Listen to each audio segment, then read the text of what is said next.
ketika kalian melakukan hal-hal yang saya katakan tadi, ya, sampai usaha kita di penjara, itu pembabatan namanya. Sampai ormas kita dibubarkan, itu pembabatan namanya. Ini Luis ini adalah apa ya, playing victim guys. Nah, saya sebutkan itu sekarang ya. Dia katakan orang apa, siapa nih playing victim? Dia yang playing victim sebenarnya, ya kan? Tengok, catat berapa ustadz yang di penjara dengan pendeta yang penjara. Mereka cuma satu Ahok loh. Kita berapa ustadz coba? Dan Ahok itu ya, karena memang bikin heboh, ya. Jakarta Man heboh itu. Anda lihat bagaimana efek-efeknya gitu. Sampai bisa dikatakan kadrun lah, teroris segala macam. Itu efek Ahok guys, salah satu contohnya gitu.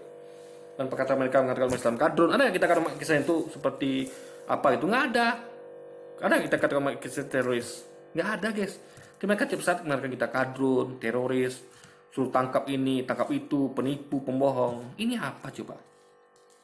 Kan? Justru mereka ini yang nunjak gitu. Udah mayoritas nggak tahu diri pula gitu kan. Kalau Anda semakin berusaha mematikan, menghambat pertumbuhan dan perkembangan Kristen, justru Kristen akan merambat begitu banyak. Ya, dengan cara apa? Dengan cara Indomie.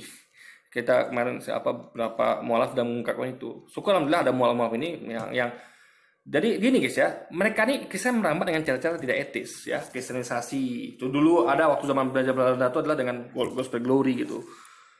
Kalau kita etis caranya, kita nggak pernah melakukan islamisasi, nggak pernah datang door to door kepada orang beragama tentang Islam, nggak nyampaikan Islam, nggak pernah gitu. Ya, cuma Anda lihat kan bagaimana para pendakwah Islam itu, mereka bikin stand guys di Inggris sana atau di Amerika bikin stand.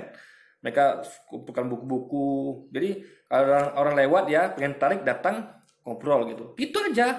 Gak ada mereka datang tiap orang itu pendakwah Islam tuh nggak ada guys. Jadi apa namanya ya? Dan tidak ada cara-cara seperti itu. Pura-pura ngasih Indomie, ngasih apa gitu kayak kemarin yang yang ketahuan itu yang dari pemuda Aceh itu di Jakarta itu dikasih apa ujung-ujungnya dibawa ke gereja gitu kan. Jadi intinya hal itu nggak ada dalam Islam itu. Apa ya? Jadi gimana ya? Mereka ini sebenarnya kita bukan menghambat, bebas. Kalau kita menghambat ya, kalian ngomong tentang Yesus nggak boleh seharusnya, gitu. Harusnya kalau kita menghambat, tapi boleh, bebas. Pendeta mau ngomong Yesus gimana pun silakan, tentang Allah gimana pun silakan, tidak ada masalah kan? Kita adu argumentasi aja gitu. Tapi kita yang dihambat guys, justru Islam dihambat dengan cara apa? Kita ngomong Yesus nggak boleh, ya. Ngomong tentang Allah nggak boleh ya, dikatakan kalau kita ngomong menjelekkan katanya, dikatakan kita penipu, pembohong, suruh tangkap. Kita dibabat sebenarnya, umat Islam itu dibabat sebenarnya. Jadi bukan umat Kristen yang dibabat, faktanya lah umat Islam dibabat dengan perkataan kadrun, teroris lah, pembubaran umat Islam lah, pemenjaraan ustaz-ustaz kita lah gitu. Ya, mayoritas di Indonesia ini dibabat, luar biasa kan? Orang biasanya mayoritas yang dibabat, ini mayoritas yang dibabat Indonesia. Luar biasa ini. Jadi Luis jangan playing victim ya. Yang jadi sebaliknya. Kalaulah yang ditangkap lebih banyak penjarakan itu pendeta, lalu ada guru untuk umat Kristen, teroris untuk umat Kristen, oke lah. Ini tidak. Atau organisasi Kristen dibubarkan, tidak. Yang dibubarkan itu organisasi Islam gitu. Coba bayangkan. Yang kemarin kejadian di Papua itu ya, pembakaran masjid di Papua Tolikara itu. Ada nggak dibubarkan apanya ormasnya? Ormas apa itu Kristen yang di sana itu? Nggak ada dibubarkan ormasnya guys. Ya, karena bayangkan tuh tidak dibubarkan ormasnya gitu. Bahkan ya, pendetanya diundang malah ke sana makan bareng presiden gitu kan, enak bener gitu kan. Jadi sekali lagi ya, saya jangan playing victim deh. Kami umat Islam korban, bukan kalian. Kalian tuh pelakunya. Ini contoh Luis nih. Penipu, pembohong, laporkan terus setiap hari, masukkan penjara gitu kan. Ini kan provokator namanya nih. Nah begitu, itu penting loh Pak Gus Dur yang bilang. Nah dengan tindakan semacam ini ya nggak perlu dikhawatirkan lagi. Ini menggunakan Gus Dur untuk suatu hal yang bertolak belakang gitu. Gus Dur ngomong apa, faktanya apa gitu kan? Sebenarnya memang kekristenan dari dulu sudah masuk keluar penjara, bahkan kadang-kadang ya faktanya kalau masuk penjara itu siapa? Buya Hamka, siapa lagi? Ustadz yang lain, Gus Nur, Abu Siap. Yang keluar masuk penjara itu umat Islam. Pendeta mana sekarang yang masuk penjara? Nggak ada, cuman Ahok aja, itu bukan pendeta guys. Siapa lagi? Ya, jadi saya katakan ya, Luis itu janganlah playing victim. Kami korbannya bukan Anda. Anda tuh pelakunya. Kenapa saya katakan pelaku? Karena kalian mengatakan kami dengan perkataan kalian memprovokasi ya aparat dan sebagainya, kalian katakan kami ini teroris, kadal gurun, apalagi segala macam, anti NKRI, anti Pancasila, kan itu kan tuduhan kalian pada kami kan. Karena sebab itulah kami ditarget oleh penegak hukum, guys. Padahal kita bisa lihat ada dalilnya, memang akidah Muslim gitu kan. Nah ini kalian dalilnya nggak ada, Yesus Tuhan ya. Habis itu akidah Islam juga bertentangan, tapi kalian bebas, itu nggak masalah. Kami nggak boleh. Itu keadilan di situ, guys. Bukan karena kesalahan, tapi karena memang ada sesuatu yang tidak disukai ketika Kristen ini berkembang. Tapi sekali tidak disukai Kristen berkembang ya. Dari dulu kisah tuh udah berkembang dengan cara yang licik, saya katakan ya. Ini jujur kita katakan ya. Contoh kayak dulu tuh ya, saya udah buat videonya kan tentang Gospel Glory. Bahkan saking liciknya mereka bungkus itu, udah jelas-jelas itu penjajah Belanda. Dikatakan apa? Itu bukan penjajah, itu hanya seperti bank. Luar biasa itu Tomparagi kan.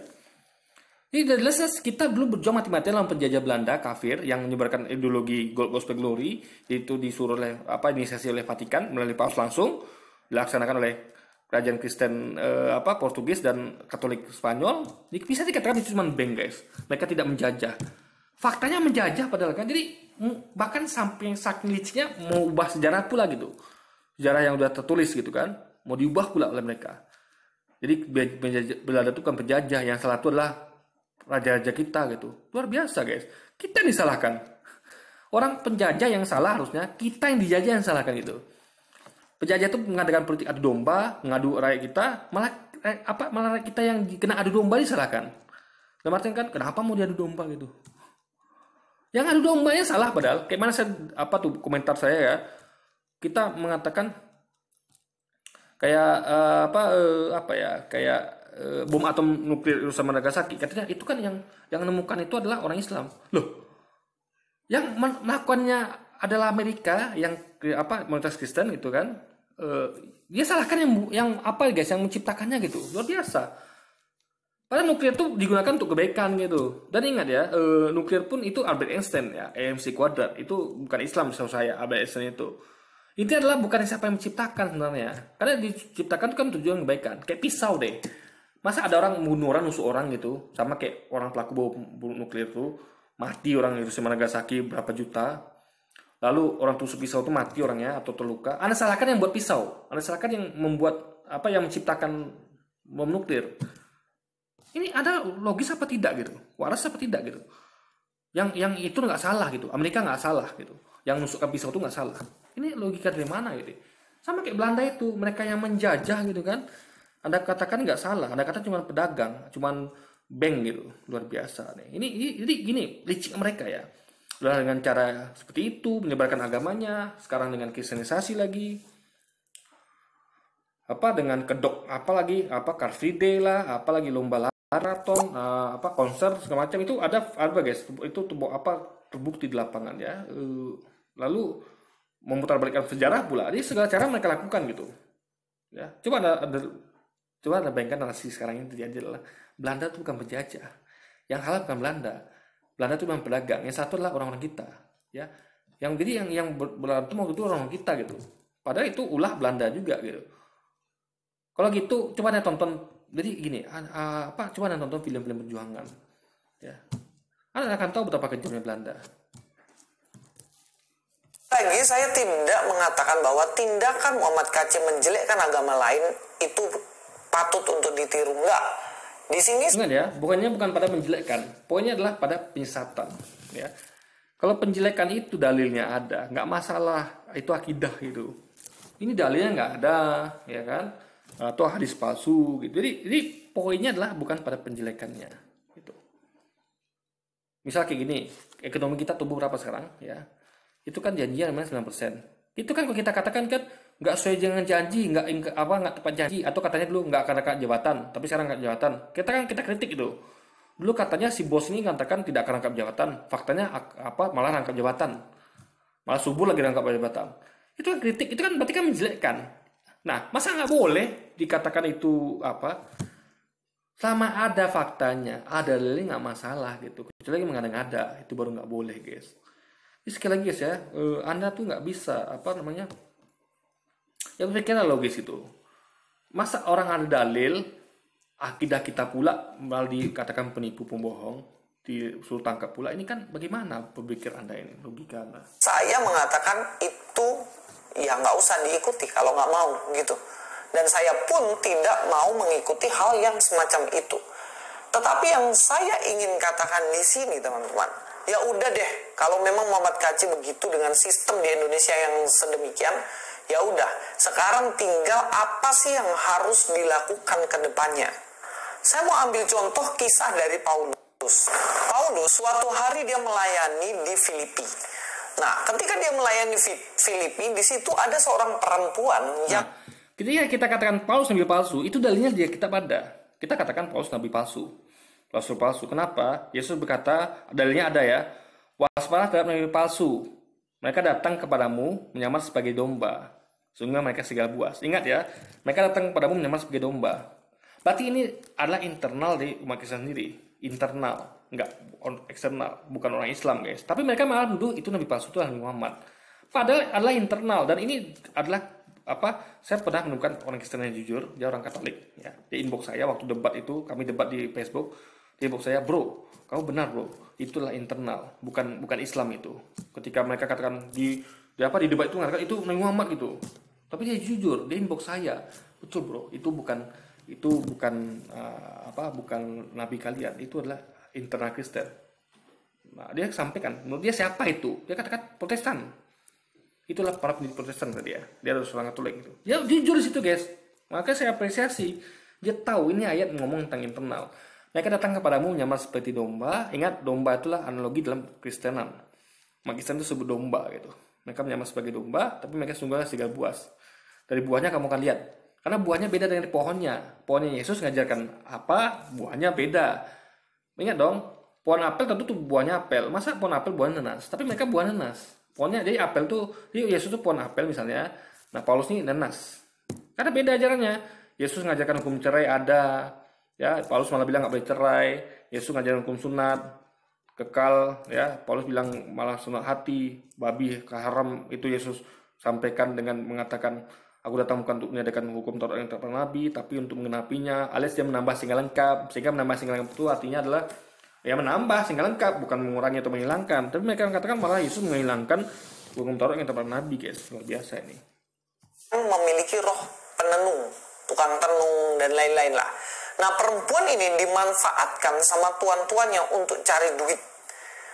Kemudian pada suatu hari Paulus dan Silas ini dalam perjalanan ketemu orang ini, digangguin terus tiap hari sama perempuan ini, yang artinya dibilang, "Wah, ini loh orang-orang yang mengajarkan tentang keselamatan," mungkin diejek-ejek gitu. Nah, perempuan ini diejek, pada akhirnya Paulus mengusir roh tenung itu, dan kemudian perempuan ini sembuh, terlepas dari roh tenung itu, dan dia tidak bisa melakukan tenung lagi.